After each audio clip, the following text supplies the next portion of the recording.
মানুষ বলে না, পৃথিবীর মধ্যে সবকিছু কেনা যায়, সুখ কেনা যায়, হ্যাপিনেস কেনা যায়, কিন্তু তুমি বিশ্বাস করবা, একটা সেকেন্ড আমি তোমাকে দেখার পর আমার ফেসের মধ্যে যে একটা খুশি থাকে, তুমি এই খুশিটা পুরো পৃথিবী বিক্রি করেও সেটার মূল্য পরিশোধ করতে পারবে না।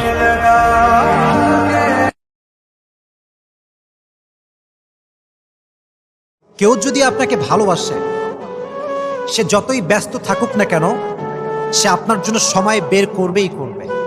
যে প্রকৃতপক্ষের ভালোবাসে, সে কখনো কাজের দোহায় দেখায় না, সে কখনো ব্যস্ততার দোহায় দেখায় না, ভালোবাসার কাছে কোনো ব্যস্ততা ঠাঁই পায় না। তো যে আপনাকে ভালোবাসে, সে তার সমস্ত ব্যস্ততা এক সাইড রেখে আপনাকে অবশ্যই সময় দিবে। বন্ধু, মনে আছে আগে তোর সাথে প্রতিদিন কথা হইতো, অনেক কথা হইতো, কিন্তু দেখ এখন 2-1 মেসেজেই সীমাবদ্ধ।